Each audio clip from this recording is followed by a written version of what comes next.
sou o Valério, do canal Trabalhando para o Futuro. Hoje nós vamos fazer um estudo um pouco diferente, né? Nós vamos falar um pouco sobre Allan Kardec. Mais especificamente, Allan Kardec e a sua tiara espiritual. É um nome meio diferente, né? Não é muito conhecido, mas esse texto eu tirei do livro Obras Póstumas.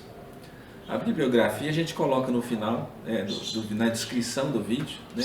Para quem quiser dar uma estudada depois, achar o texto lá, é só procurar, né? Não tem problema. Então vamos lá, eu vou lendo e vamos conversando sobre o assunto. Isso é uma reunião que aconteceu em 6 de maio de 1857, na casa de uma senhora de Cardone. Então vamos tentar aqui, né? Vamos ler um pouquinho. Eu tivera a ocasião de conhecer a senhora de Cardone nas sessões do Sr. Rustan. Alguém me disse, creio que foi o Sr. Carlotti, que ela possuía notável talento para ler nas mãos. Nunca acreditei que as linhas da mão tenham uma significação qualquer, mas sempre acreditei que para certas pessoas dotadas de uma espécie de segunda vista, podia isso constituir meio de estabelecer uma relação que lhes permitisse, como aos sonâmbulos, dizer algumas vezes coisas verdadeiras. Os sinais da mão nada mais são, neste caso, do que um pretexto, um meio de fixar a atenção, de desenvolver a lucidez, como são as cartas, a borra de café, os espelhos dito mágicos, para os indivíduos que dispõem dessa faculdade. A experiência me confirmou de novo a justeza dessa opinião. Seja como for, aquela senhora, tendo-me convidado a ir visitá-la, acedi ao seu convite. E eis aqui um resumo do que ela me disse. Então, primeiro vamos dar uma refletida nesse trechinho aqui, né? Será que Allan Kardec, assim, ele foi preparado para ser o codificador da doutrina espírita? Ou será que pegaram ele e jogaram lá no meio da fogueira e fala, se vira? Não foi, né? Isso não acontece nas coisas de Deus. Nas coisas de Deus existe o planejamento, a preparação, a qualificação, além de, dependendo do tamanho da obra, a escolha, né, claro, da pessoa indicada para realizar aquela obra. Se vai ser assim, por exemplo, um soldado, ou se vai ser um oficial, um general, depende do tamanho da obra. No caso da doutrina espírita, que é uma obra gigantesca, afeta o planeta inteiro, é claro que foi um dos oficiais graduado, um general, por exemplo, alguma coisa assim, fora do alcance da maioria, né? Alguém preparado para isso. Se a gente for também lembrar, pensar aqui, para ser confiado esse tipo de tarefa para alguém, esse alguém tem que ter demonstrado a condição de realizar, né? Então ele deve ter feito várias tarefas pequenas, demonstrando essa condição de realizar, né? E tarefas pequenas, médias, e vai crescendo isso aí, tarefas grandes, até chegar no nível dessa tarefa gigantesca aí, para o futuro da humanidade. A gente poderia até deixar claro que isso faz parte até de um planejamento espiritual com relação, por exemplo, a uma situação que a gente se encontra hoje, né, de transição planetária. Então, para que estivéssemos hoje na transição planetária, passando de planeta de expiação e provas para planeta de regeneração, teve que ser feito todo um trabalho, árduo trabalho, grande trabalho, onde foi se preparando as pessoas, lançando assuntos, divulgando, fazendo essa propagação, essa divulgação, para chegar onde chegou, né? Não é uma coisa assim que simplesmente estala-se o dedo e tudo está pronto. É necessário tempo para ir amadurecendo isso aí. Então é claro que Kardec foi preparado isso no plano espiritual, até através das suas diversas reencarnações. Nessas reencarnações aí, ele foi concluindo tarefas que iam sendo dadas para ele, né? Demonstrando essa capacidade toda. Aí vamos seguindo aqui mais ainda. quando ele fala lá que ia fazer um resumo do que essa pessoa disse, né? Lembrando que eu também fiz um resumo, um resumo do resumo aqui, né? Para não ficar muito extenso, eu tirei algumas coisas, mas quem quiser ler na íntegra, estudar na íntegra, é só ir lá no Obras Póstumas, procurar o tema lá, Tiara Espiritual, que vai estar lá, com o texto completo, né? Então vamos seguir. Nasceste com grande abundância de recursos e de meios intelectuais, extraordinária força de raciocínio. Formou-se o vosso gosto, governado pela cabeça. Moderais a inspiração pelo raciocínio, subordina o instinto à paixão, a intuição ao método, à teoria. Tiveste sempre pendor para as ciências morais, amor da verdade absoluta, amor da arte definitiva. Tem número, medida e cadência o vosso estilo, mas por vezes trocaríeis um pouco da sua precisão por uma certa poesia. Como filósofo idealista, estiveste sujeito à opinião de outrem.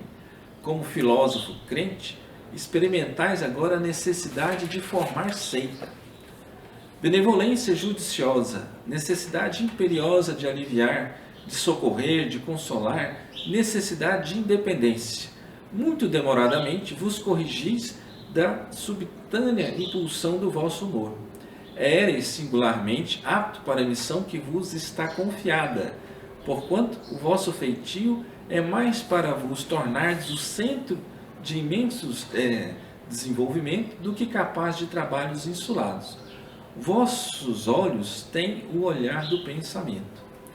Então tá, vamos tentar aqui a gente digerir isso aqui. Primeiro falou da missão, que tinha sido confiada para ele, né? Era singularmente apto. Mas antes dele estar aqui, dele reencarnar, ele já estava preparado para fazer isso aí, né? E quando no começo fala lá que nasceste com grande abundância, né,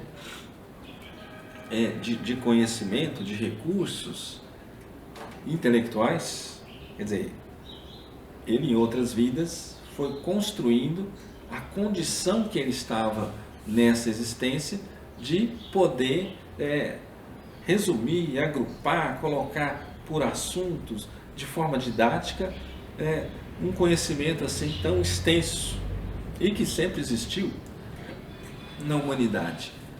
O que acontecia é que existiam lugares fechados, né?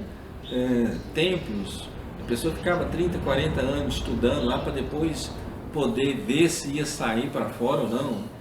E com o Espiritismo isso modificou. Você hoje tem condição de estudar milhares de livros, e com a internet ainda você tem condição de escolher, de selecionar palestras, estudos, participar de cursos, seminários. Então, lembrando lá da diretriz, né, do Evangelho segundo o Espiritismo, amai-vos, instruí-vos, né? Amai-vos, quer dizer, desenvolva os seus sentimentos, as suas virtudes, trabalhe no bem. Instruí-vos, né? Desenvolva o seu conhecimento, aprenda, se qualifique para ser realmente ali um parceiro com a espiritualidade superior, né? Se a pessoa começa a achar que já sabe tudo, já está dentro do buraco e não viu ainda, não percebeu, né? Não percebeu. A gente sempre tem condição de aprender. Gente, olha, imagina, né? Nem o tamanho desse universo, desses milhões, bilhões de galáxias, com bilhões de sistemas solares, com, né, uma imensidade de planetas, de vida para tudo quanto é lado, espiritualmente falando, no mínimo. É claro que se for procurar vida igualzinho nós, carbono, nitrogênio, oxigênio, com os elementos químicos do nosso planeta, provavelmente não vão encontrar, né? Porque depende dos elementos de cada mundo, os seres que existem naquele mundo serão formados pelos elementos químicos daquele planeta. Sem falar o lado espiritual, as diversas dimensões. Pensa aqui no nosso planetinha Terra, que são várias dimensões. Acha que só aqui que acontece isso? Não, não é só aqui que acontece isso. Mas vamos voltando aqui. Então falou lá da questão da missão, que ele seria o centro, né, do desenvolvimento, aquilo ali tudo, da abundância de recursos e de meios intelectuais para desenvolver a tarefa. Quer dizer, vamos imaginar aqui, gente, vamos pensar. Olha o tamanho da equipe espiritual que deu suporte para Allan Kardec. Além da equipe mesmo, os diversos espíritos que ajudaram na confecção dos livros, imagina também a questão da equipe de segurança, né? Que deu suporte para essa obra gigantesca do Espiritismo. Milhões e milhões, se na época lá de Kardec já era milhões, imagine hoje, muita gente nesse negócio aí. Mas a gente tem que considerar, existe assim, mundo físico, mundo espiritual. Mundo espiritual, várias dimensões com regiões. Cada região tem o seu, vamos chamar de príncipe, né? Coordenador, líder. E muitas vezes uma região até briga com a outra região por questões de poder. É como se fosse, na Idade Média, os feudos, né? Cada feudo tinha o seu príncipe, seu rei. Feudos diferentes, reis diferentes, muitas vezes um reino brigava com o outro. Isso acontece até hoje, com os países aí até hoje. Então, mas imagina que o tamanho da equipe de segurança, porque uma vez que os espíritos das trevas, que não querem a evolução do planeta, não querem, e eles trabalham arduamente para fazer com que a gente não evolua, que atrase a questão da evolução do nosso planeta Terra. Então, imagina o que eles não seriam capazes de fazer para impedir a obra. Então, se não tivesse realmente essa equipe espiritual, essa equipe de segurança para proteger Allan Kardec, sua família, quem tivesse envolvido com essa situação, eles não teriam dado conta, né? Não teriam dado conta. Porque esses irmãos das trevas teriam feito como fizeram, de tudo dentro da capacidade deles para impedir isso aí. Acontece que já fazia parte do planejamento espiritual, o planejamento de evolução do nosso planeta. Quando o planeta foi criado, lá 4,5, 5 bilhões de anos atrás, já se utilizou, assim, digamos que, um modelo pré-aprovado, que já tinha sido efetivamente testado e dado certo em diversos outros planetas, né? Seguindo o esquema, mundo primitivo, expiação e provas, regeneração, tal. Então, para cada fase dessa, já se sabe mais ou menos o que vai acontecer mais ou menos. Então, já estava no planejamento a formação da doutrina espírita. Se não fosse Allan Kardec, com certeza teria sido outro, também enviado, mais ou menos na mesma época, reencarnado aqui mais ou menos na mesma época que Allan Kardec. Se ele de repente falasse assim, eu não quero mexer com isso, porque existe o livre-arbítrio, a gente pode escolher. Ele poderia ter falado, não quero mexer com isso, não acredito, não vou me colocar em perigo por causa disso, não quero realizar o bom combate. Poderia ter falado isso, mas não fez, né? Mas se ele tivesse escolhido esse caminho, outro com certeza seria colocado no lugar dele para efetuar a obra de Deus, a obra de Jesus. Então, quando a gente começa a pensar em termos de segurança, a equipe, as quadrilhas que existem no plano astral, tentando derrubar, fazendo investida, ataques espirituais a pessoas, a líderes de religião, líderes de organizações, de ONG. Imagina o caso de Allan Kardec, né? Que o efeito, o impacto é a nível mundial, é a nível de planeta. Quer dizer, a batalha, então, com os espíritos nas trevas foi assim uma constante. Então, essa construção da doutrina espírita, então, ela faz parte desse planejamento que existe para esse momento de transição planetária. Porque a evolução não dá saltos, é um negócio que tem que ir acontecendo, entenda a questão tempo, para ir amadurecendo as consciências, amadurecendo os espíritos. Essa guerra espiritual que já acontecia na época de Jesus, que sempre aconteceu, na época de Jesus, na época de Moisés, de Jesus, do nascimento aqui da doutrina espírita. Até hoje existe essa guerra espiritual acontecendo. Muitas vezes é até assim, as trevas lutando contra as trevas, né? Um feudo, o seu líder quer tomar posse do outro feudo, da outra turma aqui, da outra equipe. Por uma série de motivos, poder, por que as pessoas brigam entre si? É a mesma coisa, a pessoa desencarnou, não quer dizer que acabou, que mudou. Ele vai continuar pensando igual ele pensava aqui, né? Não tem outra questão aqui. E aí a gente lembra de um trechinho lá que passa em Efésios, capítulo 6, versículo 11: revesti-vos de toda a armadura de Deus, para poderes permanecer firmes contra as ciladas do diabo. Pois não é contra a carne e sangue que temos que lutar, mas sim contra os principados, contra as potestades, contra os príncipes do mundo das trevas, contra as hostes espirituais da iniquidade nas regiões celestes.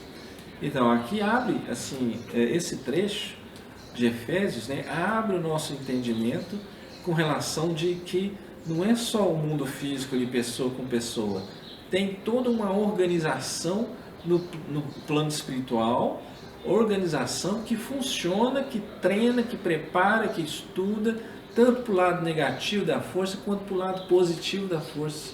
A evolução existe em qualquer meio, em qualquer meio. O lado das trevas quer que a gente fique muita expiação e provas, assim, com muito sofrimento ainda. Então, tudo que ele puder fazer para deter a evolução, ele vai fazer, né? Ele vai fazer. Mas acontece que Jesus já decretou que a gente vai passar por mundo de expiação e prova para regeneração. Então, também já foi dito, já foi colocado aí a ordem para que o mundo espiritual, aqueles que seguem a política do Cordeiro, se organizasse de tal maneira que atingisse esse objetivo. E é o que está acontecendo hoje. Eles estão correndo atrás disso aí. Então, mesmo que o lado das trevas está tentando destruir, paralisar, mas o lado da luz está tentando proteger, fazer com que a gente atinja o planeta de regeneração. Estão trabalhando muito para isso aí também, né? Vamos mais. Aí continuando aqui, vejo aqui o sinal da tiara espiritual. É bem pronunciado. Vede, olhei e nada vi de particular. Que entendeis? Perguntei-lhe por tiara espiritual. Querereis dizer que serei papa? Se tal houvesse de acontecer, não seria de certo nessa existência. Aí a resposta, né? Deveis notar que eu disse tiara espiritual, que significa autoridade moral e religiosa, e não soberania efetiva. Vamos mais um trechinho aqui. Reproduzir pura e simplesmente as palavras daquela senhora, por ela mesma transcritas. Não me compete julgar se são exatas sobre todos os pontos. Algumas reconheço-as verdadeiras, porque estão de acordo com o meu caráter, com as disposições do meu espírito. Bom, vamos pensar aqui. Claro que para colocar essa tarefa muito grande, muito difícil, sobre os ombros de uma pessoa, essa pessoa, como a gente já comentou, com certeza já fez trabalhos menores, médios, grandes, já foi se preparando ao longo do tempo. E um detalhe, né?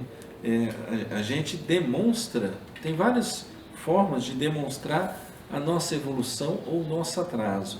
Para quem tem uma visão espiritual, uma clarividência sobre o assunto, né, que consegue enxergar esse lado espiritual, você, através da sua aura, da cor da sua aura, dos seus chakras, das formas, pensamentos que estão também fixados ali na sua aura e tal, o cheiro, o seu tom vibratório, várias são as características, as maneiras de identificar se você é um espírito mais atrasado, mais adiantado.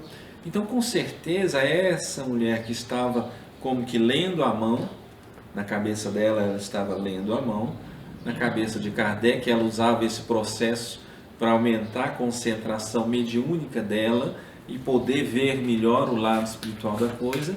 Então, ela tendo essa condição, ela percebeu esse tom vibratório, essa cor da aura, essa situação que demonstra a evolução daquele espírito, né? E aí a gente pode pensar também aqui, como é que se adquire autoridade moral e religiosa? Porque a presença dessa tiara espiritual significava justamente essa autoridade moral e religiosa. Como é que se adquire isso? Justamente trabalhando nesses setores, né? E aí acaba demonstrando a cor, o tom vibratório, a energia, as formas de pensamento que estão lá. Então é uma demonstração de que Allan Kardec trabalhava nessa questão há muitas reencarnações. E aí, gente, vamos lembrar então daquela parábola dos talentos. Lembra da parábola dos talentos? Um ganhou 5 talentos, o outro 2, o outro 1. Quer dizer, a gente conhecendo um pouco das leis de Deus, que é o máximo de virtude, a gente sabe que não existe privilégio, não tem privilégio. Deus não vai falar assim, eu vou dar 5 talentos para o fulano e 1 talento para o outro, só por causa da cor dos olhos. Isso não existe. Existe a conquista, o trabalho, o merecimento.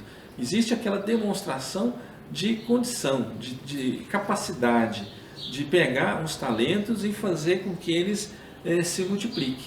Então, nessa altura do campeonato, Kardec já estava preparado aí com esses abundância de recursos, de meios intelectuais, justamente por causa disso. Ao longo das suas reencarnações, foi aumentando a quantidade de talentos, de tal maneira que, se fosse observar a parábola dos talentos, eles seriam desses que ganhou o máximo de talentos ali, né? Para poder, porque é uma conquista, não é um privilégio. Ele demonstrou pelo seu trabalho, pela sua ação, que tem condições de utilizar esses talentos de forma positiva. Se a gente for também lembrar daquela parábola do grão de mostarda, lembra, né? A parábola, a sementinha, 1,5 milímetros de tamanho ali, de comprimento e tal, e chega a se transformar numa árvore de vários metros. Quer dizer, esse é o conhecimento espiritual, né? Conhecimento espiritual, sementinha. À medida que a gente assimila esse conhecimento espiritual, ele vai desenvolvendo, vai crescendo, e daqui a pouco esse conhecimento espiritual, que era minúsculo, pequenininho, já está servindo de apoio para outras pessoas que estavam por perto, até formar assim, galhos frondosos, né, para proteger, auxiliar outros seres, inclusive, né? Assim é o conhecimento espiritual. Então, se a gente for imaginar como é que se adquire essa autoridade moral e religiosa, em cima da parábola dos talentos, em cima da parábola do grão de mostarda, esse desenvolvimento da palavra de Deus, do conhecimento das leis divinas, espirituais, tal, que faz multiplicar os talentos, que faz essa sementinha virar uma árvore e poder ainda ajudar os outros. Quer dizer, Allan Kardec já era uma árvore, né? Já tinha lá os 5 talentos, já era uma pessoa preparada, qualificada para poder desenvolver uma tarefa dessa magnitude, de tal maneira a transformar o planeta Terra. Olha que coisa, olha que tarefa grande que é isso aí, né? Bom, vamos seguindo aqui. O que procuro, acima de tudo, o que me agrada, o que aprecio nos outros, é a clareza, a limpidez, a precisão. Preferi sempre o que fala a inteligência ao que apenas fala a imaginação. Quanto à tiara espiritual, o livro dos Espíritos acabava de aparecer. A doutrina estava em seus primórdios e não podia ainda prejulgar dos resultados que ulteriormente daria. Nenhuma importância, pois, liguei a essa revelação e me limitei a anotá-la a título informativo. Ele simplesmente registrou. Esse texto foi tirado do livro Obras Póstumas, quer dizer, vários textos, enquanto Kardec desencarnou, ele tinha vários textos que ele ia utilizar ainda nas suas publicações. Só que ele desencarnou e esses textos ficaram sem publicação. Depois reuniram-se lá e acharam por bem fazer a publicação. E daí saiu o livro Obras Póstumas. Obras Póstumas depois da sua morte, né? Senhora de Cardone, não tornei a vê-la, senão 8 anos depois, quando as coisas já tinham caminhado bastante. Disse-me ela: lembra-se da minha predição acerca da tiara espiritual? Aí a tem realizada. Como realizada? Que eu saiba, não me acho no trono de Pedro. É Papa, né?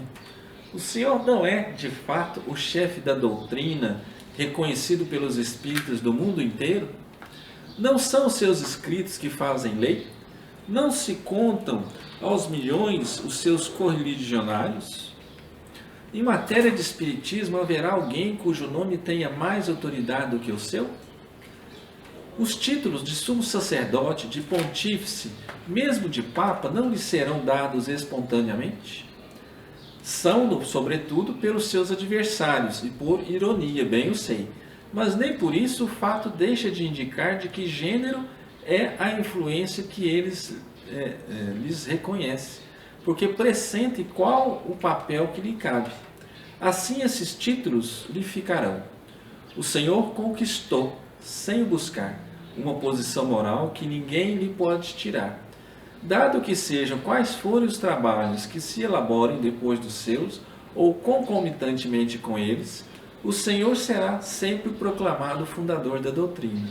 Logo, em realidade, está com a tiara espiritual, isto é, com a supremacia moral. Reconheça, portanto, que eu disse a verdade. Bom, vamos pensar um pouco, imaginar aqui, né? Digerir um pouco essa informação. Primeiro que ele teve um contato com essa mulher, passaram-se 8 anos, ele teve outro contato. E aí foi dar uma comparada no antes e no depois aqui, né? Então, se a gente for pensar aqui com os botões também, ninguém faz nada sozinho. O ser humano é um ser social, ele trabalha melhor em equipe, né? À medida que vai desenvolvendo, vai melhorando esse lado aí. Agora, imagine também a preparação de todos os indivíduos que estavam distribuídos pelo planeta para que o Espiritismo se tornasse um fato. Não era só Allan Kardec, porque se fosse só uma pessoa no meio de uma multidão de outras que não queria saber do assunto, aí esse assunto não iria para frente. Mas aí, seguindo o planejamento, seguindo estratégias, foi colocado em diversos setores do nosso planeta, em diversos países, pessoas preparadas, né, em condições de impulsionar essa obra. Então um falava de lá, o outro mandava uma correspondência de cá, começava a exercer o que estava nos livros, sendo colocado nos livros, né, nas obras básicas do Espiritismo, e com isso foi aprimorando. Mas isso é uma coisa assim, questão de estratégia, questão de planejamento, sabe?